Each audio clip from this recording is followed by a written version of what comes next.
Alright, welcome back everybody. I'm going to be doing my best to do a reaction video today, and it's going to be, as in the title, Legendary Drops video on Warframe is a Wake-Up Call. Unfortunately, I'm having some issues at this very second trying to figure out how I can get this on screen, because for whatever reason, the software for recording is just not wanting to cooperate. So I'll just have to bear with me for a moment while I figure out what this is and for what purpose. Okay. See if I can get that to work. Hmm. Okay.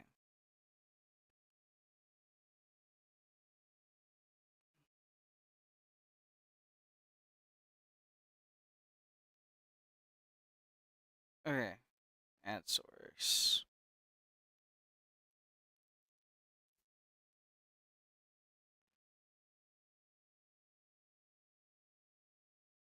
Okay. Now I need to put it in a appropriate spot.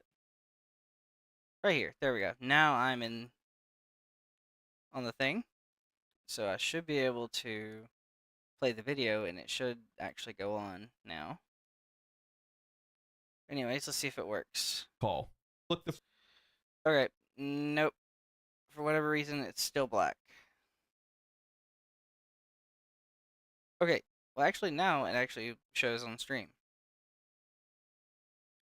Okay, so by the way, all the credit to this will go to Legendary Drops. I am not going to take any credit for anything in this video, except for the reaction and seeing how he categorizes. And let's see, how long ago was this video? 9 months ago. So yeah, Warframe's been out since 2013.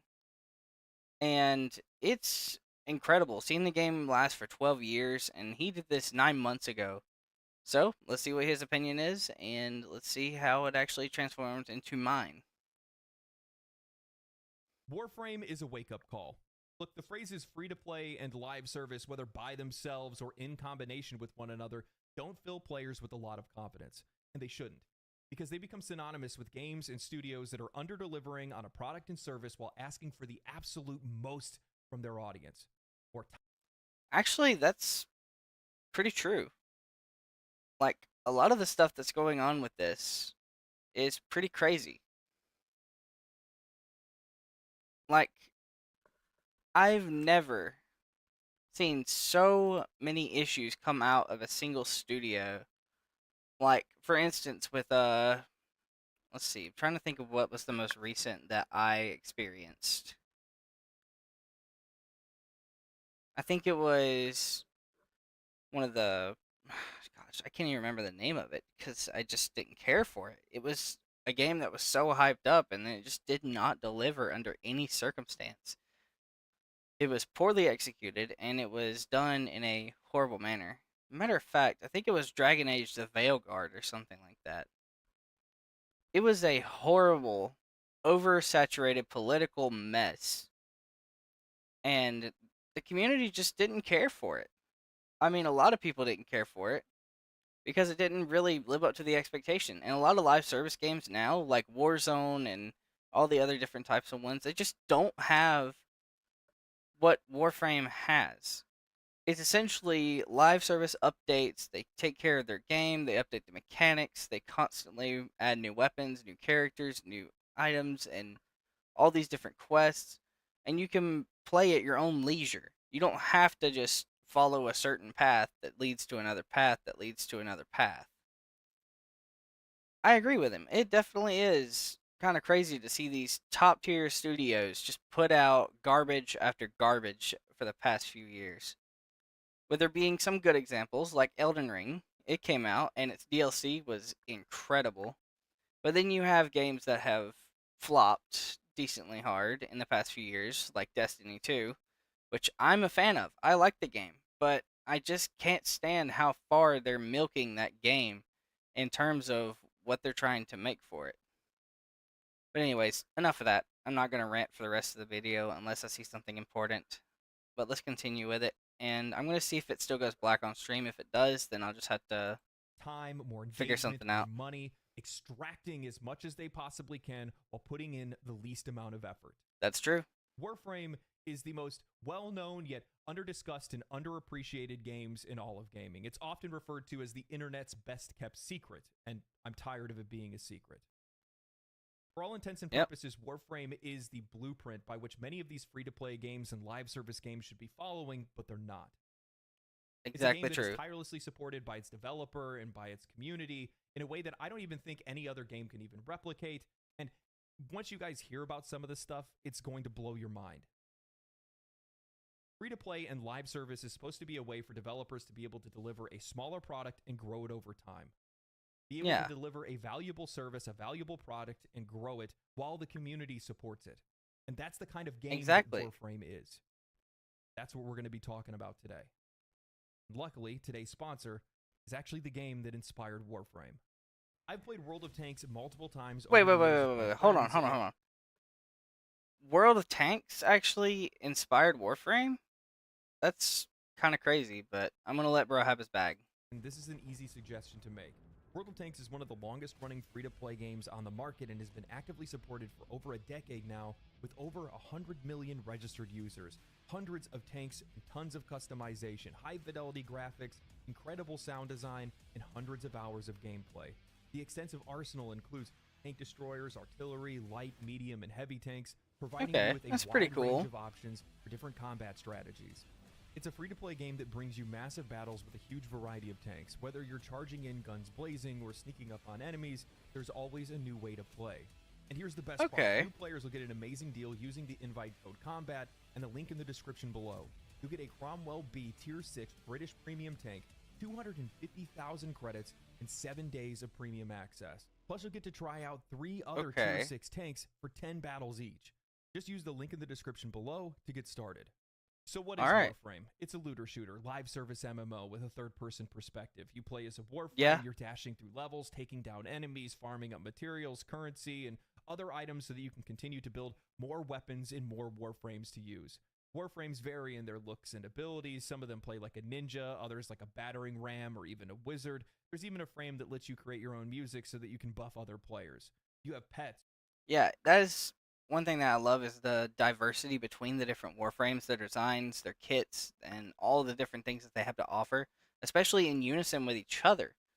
They actually can combine their abilities based off of the helmet, and you can just get multiple combinations of new, different ways of doing things, which is pretty cool. And not to mention the pets. I mean, I'm going to let him go on and just show you just how much this game has. And the main thing that I see from many players in Warframe nowadays is because of the fact that there's so much, a lot of new players just don't know where to step their toes in first, and they start getting immediately overwhelmed. And they start feeling like it's just all too much all at once. But let's get back into it. Ships, clans, PvP, personal housing, boss fights, a roguelike, a fighting game, open worlds, and more. It has consistently stayed in the top 20 of the most played games on Steam for over a decade now, and in doing that, there is something inherently special here. If we look at the game's player base on Steam, while it's not burning the world down with insane peaks, it's maintained its player base consistently since 2013, and it's only continued to grow. So how has Warframe maintained that success? Why is nobody talking about it? And unlike many other live service games, why aren't we hearing people complaining about it or how it mistreats its players? Well, to answer that, we need to understand the game's history and that of its creators. There's Rebecca and Megan. Recognize the name Digital Extremes. Renowned for their early work on Unreal Tournament in partnership with Epic Games, they played a pivotal role in shaping the landscape of multiplayer first-person shooters. They were among the first to popularize key features like online multiplayer, power weapons, team deathmatch, and capture the flag, laying the ground for many of the multiplayer games that we play today. After parting ways with Epic Games, as Epic went on to make Gears of War with Xbox Studios, they decided to pitch their own game idea, and they tried to do it for over a decade. That game was called Dark Sector. They struggled to find a publisher for this dark sci-fi MMO concept that they had, and ultimately Digital Extremes was forced into doing incredibly different just to be able to keep the company afloat. The decision to take on work-for-hire projects, while necessary for financial stability, came with its own difficulties. The studio faced a cycle of hiring employees for specific projects and then laying them off once that project concluded. This practice is commonplace for Okay. work-for-hire studios. However, it disrupted the lives of their employees and their families, a situation that the studio founder has regretted since then. He believed that publishers often lacked a clear vision, and that Digital Extremes would have been better off just focusing on smaller, self-controlled projects, as seen with independent studios that tend to produce higher quality work when they're given full creative control. Despite the continuous efforts to pitch Dark Sector to publishers, the studio continued to face rejection, primarily due to Okay. a lack of interest when it came to sci-fi games on the side of publishers, a sentiment that somehow never even changed even with the success of Halo. In a desperate move, Digital Extremes caved to a publisher's demands, shifting Dark Sector from a sci-fi MMO to a game that emulated the success of Resident Evil 4 at the time. This Okay. change involved transforming the protagonist from a space ninja to a CIA operative named Hayden Tenno, which strayed very far from the original concept. The new version of Dark Sector struggled to be Yeah, it's definitely looks like it's far from what it actually was meant to be. And honestly, it feels like there's a lot of regret in how a lot of these things actually went. And that does make me feel a little bad because like the game itself is in a really good spot now, at least in my opinion. And another major content update coming in the next couple of weeks. I mean, that's incredible. But regardless of that, this actually looks very interesting, and it definitely came able to out find an before audience. Warframe did. However, it eventually did and gained respectable reviews as well. After the release of Dark Sector, the industry started to trend away from AA releases to AAA games, and this made for more issues at Digital Extremes. The studio, which had previously worked on BioShock's multiplayer and The Darkness 2, found itself struggling to find any contracts as they began to dry up and publishers wanted to start making games in-house. Observing the success of free-to-play games like World of Tanks in 2010, Okay. Digital Extremes saw an opportunity in an emerging market. They didn't see free-to-play as a way to be able to milk players. They recognized and saw the potential to be able to create something smaller and grow the game over time rather than trying to pursue a traditional release. Facing imminent financial collapse with only 12 months of funds remaining, Digital Extremes decided to pursue a long-held vision for what used to be Dark Sector, and then was now codenamed Lotus. Within 2 months, they Okay. developed a working demo featuring spaceship raids and procedurally generated loot and layouts with an emphasis on co-op and PvE gameplay, recognizing there was a gap in the market. They Okay. approached free-to-play publishers asking for support, but they were getting rejected yet again. Undeterred, Jeez. Digital Extremes decided to self-fund the project with only 9 months of funds remaining, wanting to give it their all rather than simply just walk away. The development of the alpha version of the game saw significant involvement from Rebecca Ford, an intern who led the creation of their community team. This team was crucial in gathering and responding to player feedback, a strategy that helped shape the game's development and ultimately its success. Yeah, honestly, that's one thing that Warframe has that not many other communities actually do. They'll sit down, they'll have multiple dev live streams, they'll sit there, they'll talk to the community, and they'll take a lot of live like player feedback and they'll actually listen to a lot of the issues that are going on in the game. It wasn't always that way, not in every case. There have been some hiccups there and like here and there along the Warframe line from most people that I have heard and a certain YouTuber that I may start reacting to later on. But as it is right now, Warframe itself is actually a really solid game, and it stems from the fact that their PR team is actually really incredible. Embracing the success of Kickstarter campaigns that were going on at the time, Digital Extremes introduced supporter packs to raise additional funds. This approach, while initially slow, proved ultimately effective and demonstrated that there was an audience for their game. Thus, Warframe was born, a game over a decade in the making, who had faith in itself. Scorned by an industry, nobody else wanted to make it except for them.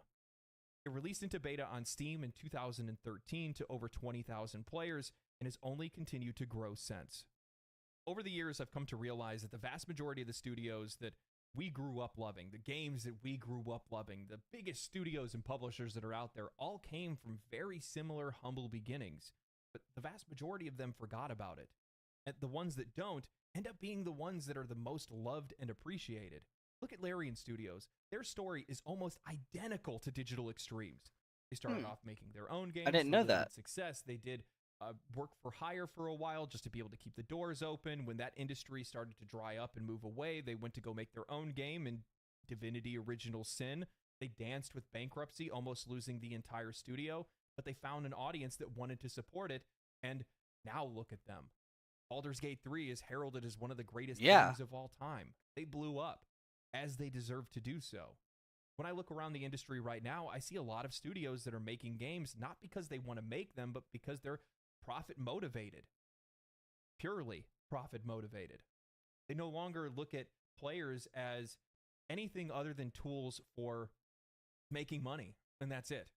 Rather than looking at them for what they actually are, which is a means to be able to deliver a higher quality product, use their feedback and their information to be able to earn their money, and then by extension, make your game even that more popular.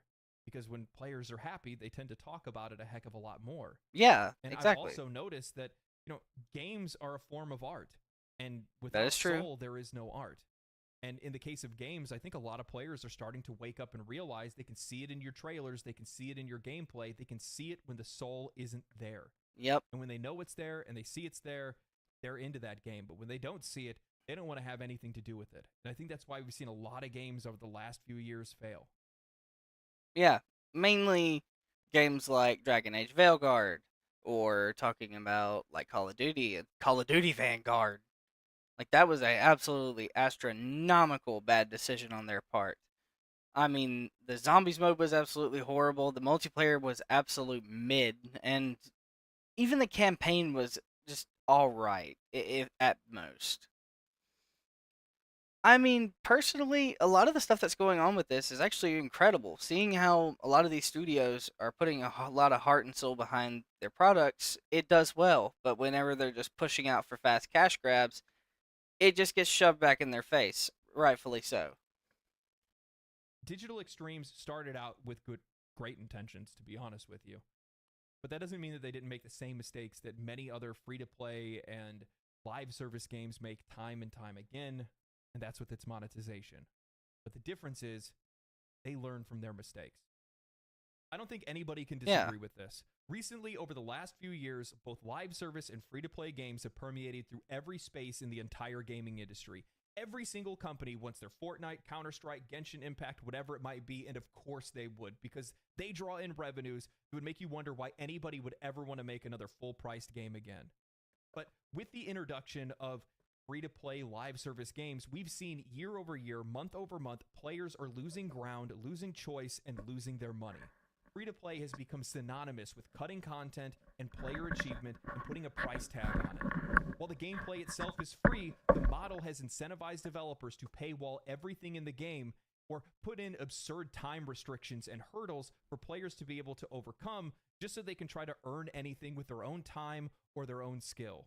Studios today are incentivized to actively harm the player experience and lower the quality of the overall product, all in the name of higher profits. quite literally sounds like these game developers are starting to become corpus. Quite literally. Jeez. I mean, it's not wrong. I mean, they're cutting corners, they're going around different things, they're throwing out these very expensive bundles and a lot of these flashy, cool little skins and everything. But the core gameplay ends up flopping because you're just throwing out a bunch of random stuff for people to buy, and you're not doing anything with it to actually improve the actual game. It is a massive, massive flaw in today's gaming industry. Digital Extremes was incredibly nervous about getting into free-to-play because they were afraid that they were going to do it wrong, and in fact, they did. At first, they started selling power, and it Yeah, wasn't the reputation that they wanted to create for themselves.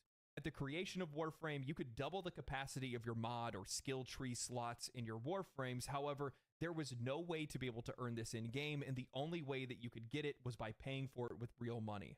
Early on, before the game's beta that's release, Digital crazy. Extremes saw the players' feedback regarding this issue and removed it and any other perceived pay-for-power microtransactions, vowing for fair monetization to be a core tenet of the studio moving forward. Yeah, In that move, and other changes that they made due to their deep involvement in the early foundations of their game's community, they fostered a positive community spirit and gained even more support. In an interview 6 years ago with Danny O'Dwyer of No Clip Documentaries, they mentioned how difficult it was for them to be able to find any marketing or visibility because at the time, nobody wanted to touch free-to-play games. However, the Yeah. positive community that they had already started to culture, the fact that they had been listening to their community, ended up catching the attention of the late great commentator Total Biscuit, who came to cover the game Ah, and catapult its popularity into the mainstream. I think that this is one of the most valuable lessons for digital extremes or any company to learn, and it's that good things happen to good developers, especially those who treat their players as well as digital extremes and listens to their absolutely. feedback. Game developers, large and small, need to recognize that they are providing a product and service to us, not the other way around. The Yep. expectation is on them to create a fun, fair, entertaining, and valuable experience in exchange for our money. When I see game developers posting on Reddit talking about how they hate gamers because of YouTube live stream. Let's see. I'm a professional game designer and I'm worried that I'm starting to hate gamers. Watching the gaming events on YouTube last month with the chat on was an extremely disheartening experience. Every time a character that wasn't a cishet white man appeared on screen, the chats would fill the messages calling the game woke or complaining about DEI. Every game that wasn't a shooter or a hyper casual competitive online game garnered Z's and boring comments. And then I checked Twitter, and it's just people complaining that the MGS3 remake is not yellow enough. People telling me there are right ways and wrong ways to beat. I'm assuming he's trying to say Elden Ring, and people hating on the new Dragon Age because the trailer doesn't match the tone they had imagined for it. I've seen people implying that the MC in the Fable trailers is ugly because it's a self insert of some random level designer working at Playground who they have deemed. Oh, okay. I don't know, it's just the internet magnifying negative voices, I guess, doing what it does best, but it makes me real tired of gamers. I mean, you as a developer should have a lot more pride in your work. And if you really see that you're putting out actual garbage, then you should own up to it and stop blaming the gamers for spitting back in your face when you put a half done project. I mean, it's not just like looking at the character designs and models like that that always make these types of comments come at you. It's also because you're throwing things out there without actually putting a lot of emphasis or oomph or any type of incentive for players to actually come out and play these games. I mean, the expectation is on you as a developer, not the gamers. I will admit that there are some very hardcore hating gamers and they have problems, but not everyone is like that. Comments, or how a lead Starfield developer makes a Twitter thread saying, funny how disconnected some players are from the realities of game development, and yet they speak with complete authority. I mean, I can guess what it takes to make a Hostess Twinkie, but I don't work in the factory, so what the hell do I know, really? Not a lot. And comments like this is what gets you deserved to be one of the most failed games in history. If you become this type of person, you don't deserve any credit at all for any of the games that you make, therefore, afterwards. If this is your opinion, then you honestly have no experience in dealing with people and PR. Like, this is just. It's ridiculous. Yes, we don't know what it's like to make games and do the game development process, but we can tell you if it's good or bad. It's called constructive criticism. If you can't take that, then you honestly don't need to be a developer at all. And neither of these opinions that these people have are in the minority of opinions. With what authority do players speak? With their money. They are your paying customers. Exactly. Paying customers. While players may not know exactly how to voice their concerns, and oftentimes will do it in the wrong way, you still should be listening to them because they are telling you that something is wrong with your game. And at the end of the day, all they want is a better product, which only Yeah. serves to make you more money in the end. We've seen developers stray from the side of players. However, how many developers have you seen remove a microtransaction from their game because players were using it too much?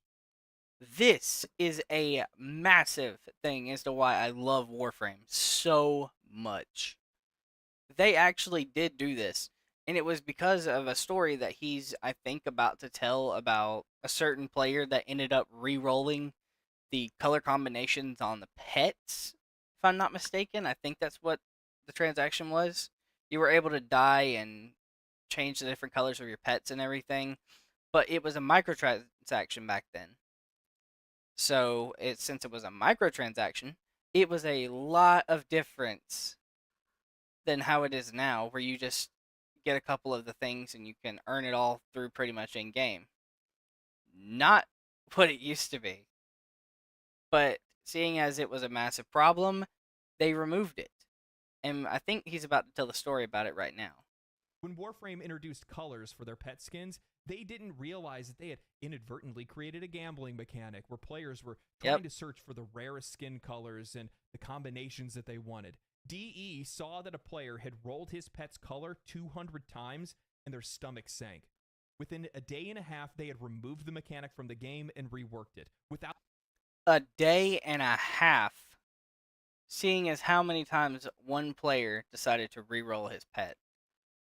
That is fast acting. That is way better for like monetary value in some cases, and showing people like, hey, we get it, we messed up, and we don't want this to become some kind of gambling mechanic for you guys.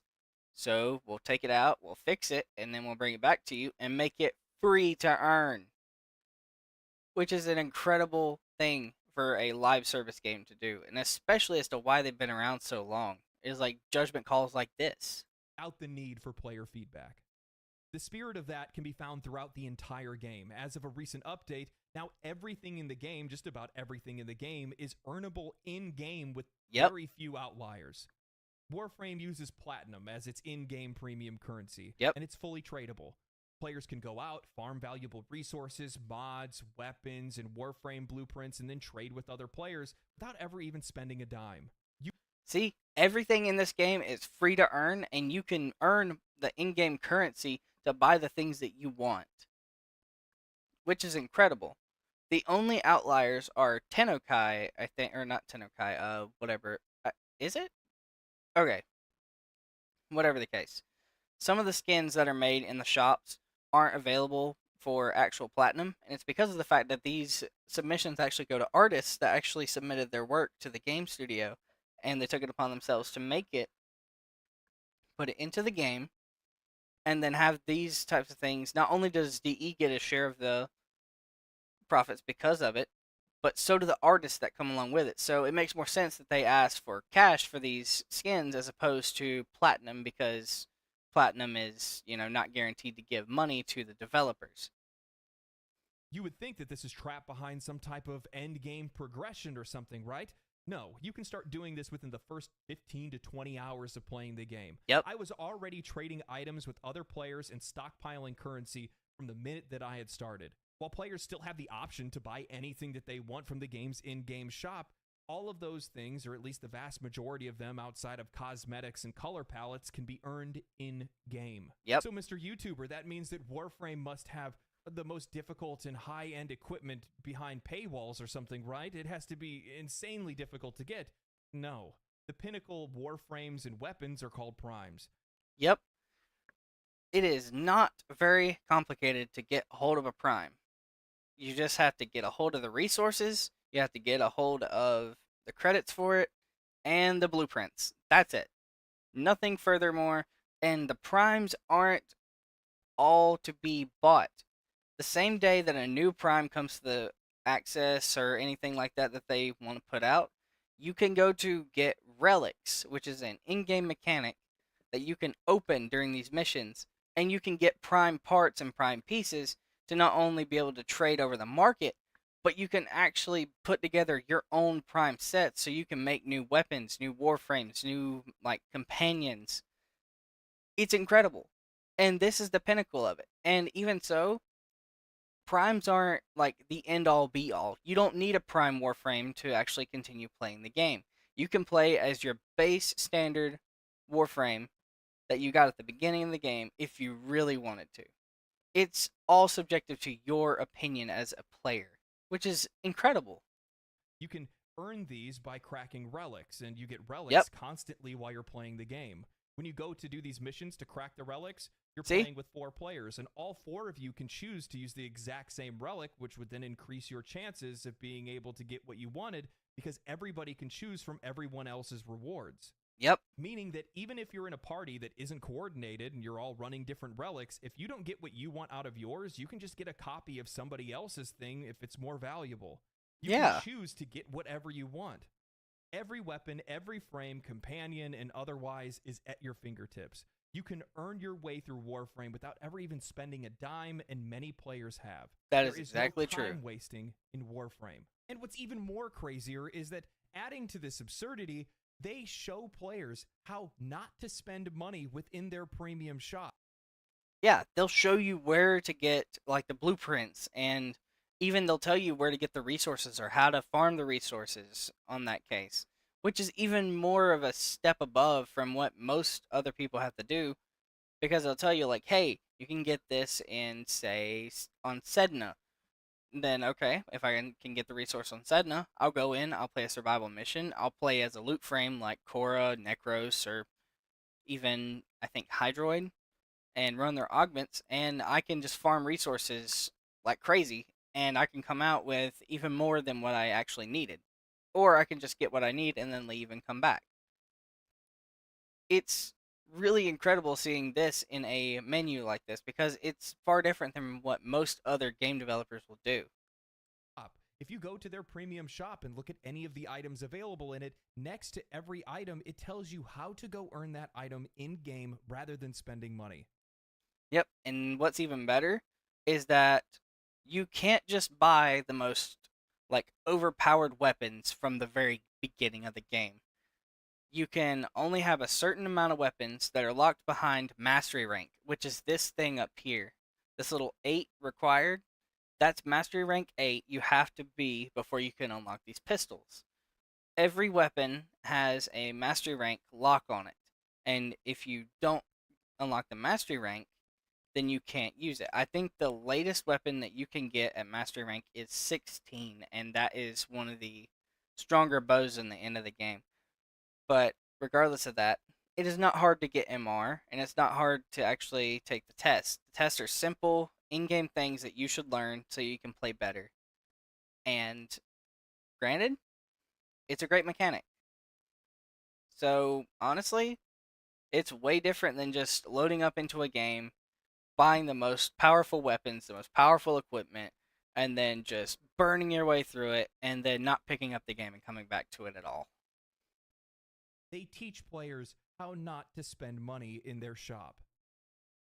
But that doesn't mean that players don't support the game. In fact, they do quite a lot because Yeah, by making things so accessible, giving massive discounts on their currency and things like that, being able to just get all the things that you want in the game by playing it, players just want to spend money on the game because they want to support it, because they love the game so much, not because they feel like they need to. Imagine that. Imagine a world in which the players are not spending money on a game because they need to overcome some fabricated barrier that's put in place, and if they spend money, they're going to be able to get through it faster or get through it at all. No, instead, they're spending money because they actually want to support the game. They just are exactly. enjoying themselves and want to spend the money.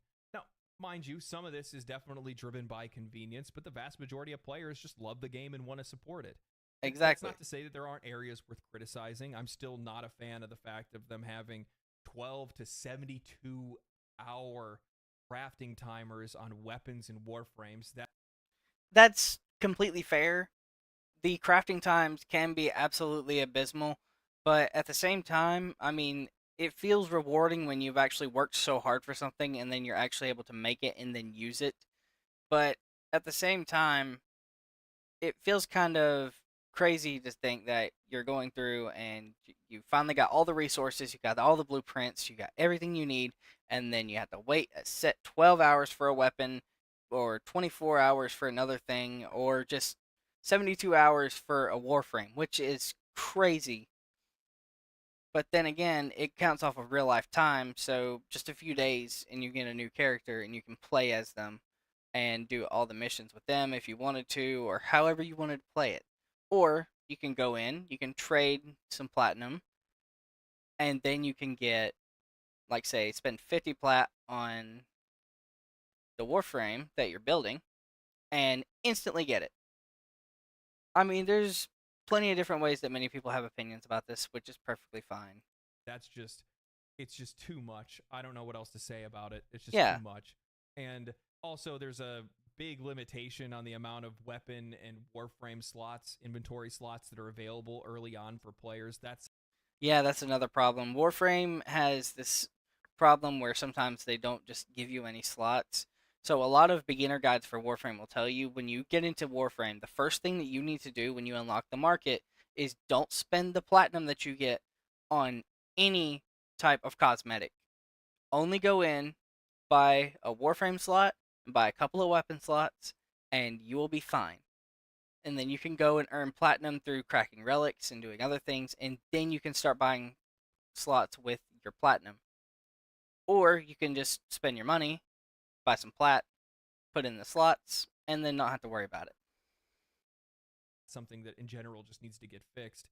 But the thing is that the longer you play the game, the less those things become an issue because you have so many other things that you're working on, leveling up, playing as, farming for, while all these other things are building in the background that you really don't even notice it all that much. Exactly. And while there's room for improvement, this is largely the most ethical live service game I've ever seen monetized. Yep. And I don't think any other game wants to try to compete on those terms. They definitely don't want to compete on their content. No. Warframe's first turning point came when the game released on Steam, which marked a critical success and provided the studio with the necessary resources to be able to continue to support and develop the game. Unlike competitive shooters that can maintain an audience with minimal updates, Warframe faced the challenge of sustaining interest in a PvE-centric game, which is far more difficult. To Yeah. overcome this, Digital Extremes heavily leaned on the experienced development team who had weathered the storm through the toughest times Yep. and possessed the deep institutional knowledge that was necessary to make the game successful. If it wasn't for the fact that they held on to their employees when the game and the studio was facing its closure, they likely would have never been able to make the game the success that it is today. Exactly. In the years following the game's release on Steam, Warframe saw a rapid expansion in content. The studio introduced clans, player hubs, a plethora of new weapons and warframes, Yep. and diverse gameplay elements like open world areas, vehicles, and space combat. But the most Yep. significant shift in the game's identity came with the release of the Second Dream, a cinematic Yes. quest that redefined Warframe as a game. This quest introduced fully voice-acted, high-quality cinematic experiences with intricate writing and storytelling that elevated the game from a compelling free-to-play title to a truly exceptional experience. No longer was Exactly. Warframe just a free-to-play game, it was just a great game that happened to be free-to-play. Digital That's true. Extremes continued to push boundaries with subsequent updates, including the new war, Whispers in the Walls, and the upcoming major update, Warframe 1999. These expansions demonstrate a level of writing, character development, and cinematic quality that's typically associated with AAA blockbuster titles and reflect nothing of what we've seen in typical free-to-play games. The studio's Yep. ambition to deliver high-end content remained evident with every release, further increasing the game's reputation among players both new and old. That's what's made the Warframe that we have today. Yep. One of the systems I was the most shocked by was at one point I unlocked what I can best describe as Sea of Thieves in space. Yes. Railjack, a fully customizable ship that you can upgrade. It has multiple weapons that are controlled by other players in co-op. You hire NPCs to manage the ship. You fight other ships. You can board other ships, Yep. steal other ships, and raid enemy bases. While the feature didn't land well on release and it had its issues, what is available today is an absolute blast to play, and it feels like it's Yes. completely native to the game and like it could have been there from the start. In Yep. the landscape of live service and free-to-play games, many developers opt for the safe approach, focusing on incremental updates and minor changes rather than undertaking any significant overhaul. This safe strategy often results in steady, gradual improvements, but most major additions and transformative changes end up being locked behind paid expansions, premium content, and microtransactions. Yep. Typically, free-to-play games and live service games will introduce minor tweaks, seasonal updates, and limited time offers to try to keep players engaged. While Yep. Warframe does the exact same thing, they aren't strangers to making big splashes with major updates, and all the while, they're not charging the players a dime. Exactly. Other games with standard offerings can sometimes refresh the experience and provide new incentives to be able to log in, but they rarely bring the wide sweeping changes that might significantly alter the gameplay or narrative, making the game overall feel more stale. I'll give kudos to games like Fortnite, who often radically change their map, put in new modes, and give more ways for players to be able to express themselves in games, like Yeah. creating their own games within Fortnite. However, the vast majority of games don't do this, and in combination with that lack of risk, they often let go of the developers that got them to where they are in the first place, Yep. ignoring the players that got them to where they are in the first place. And as a result, they hollow out their experience, leaving them with nowhere to go. Yep. There's too much focus on monetization, and it's leading to a disparity between the expectations of the player and the financial outlook of the developer. Today, we have developers that are understaffed, underpaid, under a lot of pressure, under-delivering to their audience, while for some odd reason the company is still expecting more money. You have Yep. CEOs that are out there projecting growing profit without investing in growing content. Yep. And their expectation is because you're playing, then you must be paying, and I'm sick of it. I am Just too. recently I saw with Apex Legends, the big drama that cropped up around it, where basically, long story short, developer goes in and makes it where you can no longer earn the next battle pass by completing the last battle pass, where previously That was a massive gut punch to Apex Legends and the community because there were so many people that didn't want to spend all their money on all the different things that they had. They earned it through the game and they finished their pass, they got their coins, they saved up, they waited till the next season, they rolled around, got the new pass, started the process over again. But then they came out with that and it blew up all over in their faces for doing that. And still, it is not one of their best design choices for how they decided to go forward with that. you were able to. And they made these changes, gaslighting the players, saying Yep. that it's because we're trying to deliver you guys a more valuable experience. We're doing it because we're trying to grow the game, and we're giving you guys more value. That's really what it is. Straight And lies. anybody with any base level of intelligence can see how insulting it is to say something like that when Yep. it's so transparently not that.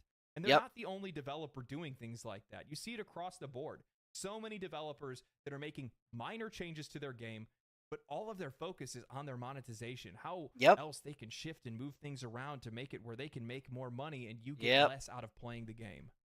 And in that, the only thing that you're serving to do is make an audience that isn't loyal to you, that is just waiting, frothing at the mouth at the chance to be able to jump onto the next game and get as far away from you as they possibly can.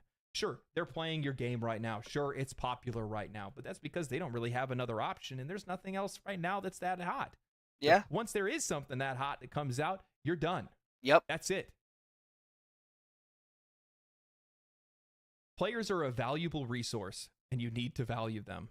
Yep. They provide you with everything that you need to be successful, both creatively and financially. Yep. And if you use them the appropriate way, you can be huge, you can be massive. And while that's not the truth for every single game, because every single game is different, they have a different audience, they have a different use case, not everybody plays the same kind of games. When you value them, they keep you afloat. They help you grow. And in the Yep. case of Digital Extremes and Warframe, I don't think that there's another developer that's out there that appreciates their audience the same way or does the same things that Digital Extremes does with their audience. I Except for second that. maybe Larian Studios. Why did you guys have to go and create a community YouTube channel? And even more so, why am I not in it? I get it. Like Duality and Co-Carnage are really cool, but like I made a lot of videos on Baldur's Gate. Come on. Man. Initially, I had wondered how Warframe was able to hold on to such a consistent player base for so long. Regardless of good or bad updates, new games, or financial declines, their core audience has stayed rock solid for over a decade now. And in and of itself, that is a feat that very few games have accomplished. It wasn't until I started streaming my experience over on Twitch, playing the game for the very first time, that I was exposed to the game's community. And in that, I noticed how positive they are. An eerily similar experience I had with Final Fantasy XIV, but altogether completely different. Many players have been playing the game since alpha. They've unlocked everything in the game, effectively beaten the game, logging thousands of hours. However, they are still logging in regularly, even daily. They are out there guiding new players and doing things that they've done thousands of times because they love the game that much. And I was curious where that comes from. Well, sure, the game has regular updates, new content, new weapons, and new warframes. I couldn't see how Warframe could become somebody's daily driver until I saw how Digital Extremes engages with their community. Yeah. Oftentimes, developers lay silent between content releases and major updates. They put their head in the sand, they let a couple people go out and respond or repost on Twitter, and only come out of hibernation to make promotional content to drive up interest around the next big update or major change. Yep. In that time of silence, I think it makes it feel like updates are further apart than they actually are. Players aren't engaged, and when they aren't engaged, they lose interest. And DE makes it really hard for you not to feel engaged as they support their community like they're content creators rather than game developers. Every single week, they go live on YouTube and Twitch to do something they call a dev short, where Steve Sinclair, the CEO of Digital Extremes, together with Rebecca Ford, the once community manager and now creative director of Warframe, just talk to the players for 15 minutes. They answer questions, they tell them about things that they're working on, they joke around. They do this every week. What other game studios give that kind of transparency to the players? Not many. What other game companies are that grounded to make sure that their CEO of all people is constantly in contact with the players? Again, not None. many. And that's not all they do. Every Wednesday and Thursday, they host Prime Time over on Twitch, and each of them have their own separate streams for English and Spanish, where the developers and community managers come out to play the game with the players. Have you ever heard of anything more absurd than that? Developers actually playing their game and playing their game with players, with an audience up to 250,000 viewers, giving away skins, Twitch drops, different items, premium currencies. They tell stories, they play trivia games with chat, and they show off different community art submissions. They are more involved with their community than I think any developer ever has been, and the fruits of their labor shine so brightly. It shines in how positive their community is, how engaged they are, how well the game is developed and supported, how solid the monetization is. It's why they are allowed to take the risks with the games like they have, and even with future games in development like Soulframe. The players know that they're appreciated. They know that the developer is trying to achieve something, and they can tell that they truly love what they are doing. They can clearly see that these developers love their game, and it shows. Digital Extremes recognizes what many developers have slowly started to drift away from, that players are a part of your game, and without them, your game wouldn't be what it is. And in fact, for Warframe, that's literally true. In the early days of Warframe, movement is exactly what you would have expected the game to be, just a over-the-shoulder, third-person shooter. It had sliding and running, but overall, the movement was slow. Players discovered an exploit where they called it Zoran coptering, where they could essentially fly across maps, sling themselves across maps, and complete missions in a fraction of the time. Instead of removing this, instead of standing against the players and changing something that the players were enjoying or doing, they recognized that the players were exploiting this because they were trying to avoid something that was actively ruining their experience. So Digital Extremes revamped the entire movement system for the game, reworking it from the ground up to be one of the most fluid movement systems in all of gaming. Everything. This video took a lot longer to record than I thought it would. It's already dark outside. You might actually end up hearing my cat chattering with another cat that shows up outside, this little orange cat. They just kind of talk through the window. It's adorable. Over the last few years, I've noticed a conversation that's popped up between game developers and game journalists, and they're talking about how cold and unfeeling and how unsympathetic gamers are towards the plight of the industry, how some of these companies are failing, how games are failing, how companies are going out of business, how people are losing their jobs, and they are absolutely right. Because at the end of the day, we are consumers, we're buying games, and if you do not make a game that we want to play and it wasn't worth our money and we wasted it on your game and you go out of business as a result of that, that's on you. You got what you got coming to you. But it didn't used to be like that. No, it didn't. And I think the reason why is because back, and this is something that's just kind of evolved over time, is that many of the companies that are out there right now, some of the biggest companies that are out there right now, came from humble beginnings, no different than Larian Studios or Digital Extremes or anyone else that's out there. But when they were smaller, they felt like they were one of us because they were. They were one of us. They were players that were making games because they wanted to make cool games for them to play and for other people to play. But as time went on and they got bigger and they made more money and they started selling out and literally selling out to other companies, what ended up happening is that that conversation changed.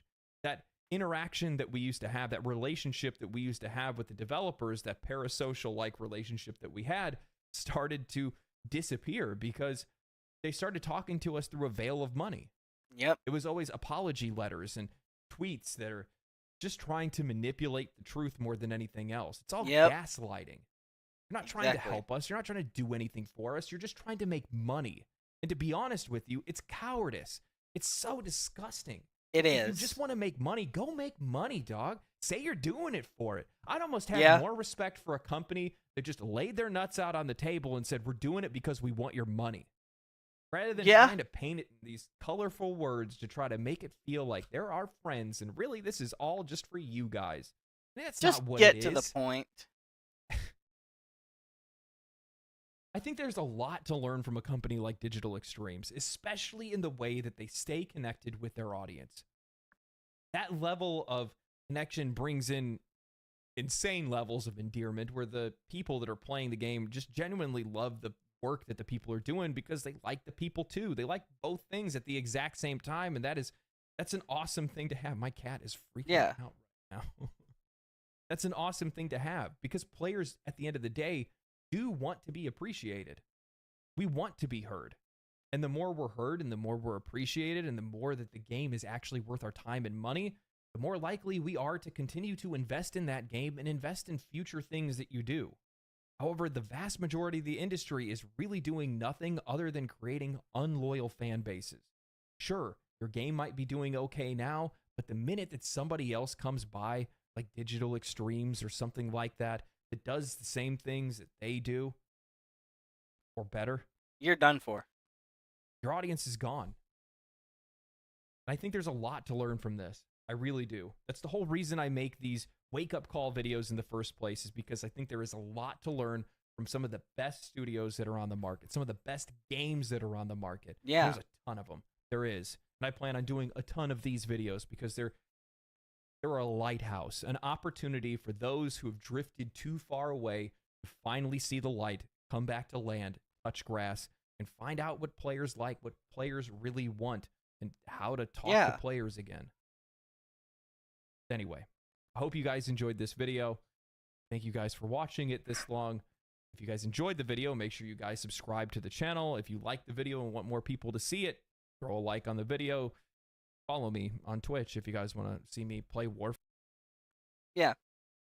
Go and follow Legendary Drops on Twitch if you can, and subscribe to him, like his videos, leave a comment for him, and do the same for me if you want to.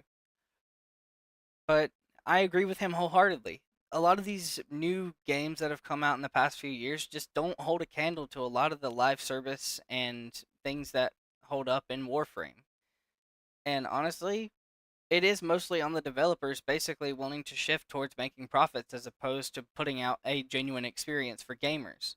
It feels like money has changed the developers, and they're not on the side of the gamers anymore. And when it's like that, it's kind of hard to support this kind of behavior because we know that they're just doing it for the money, but they won't admit to it. But anyways, guys, enough being said. Thanks to Legendary Drops for making this video, and honestly, I really like it. I love all the points that he made, and definitely structured it very well. But, as always, guys, see you later, you filthy degenerates.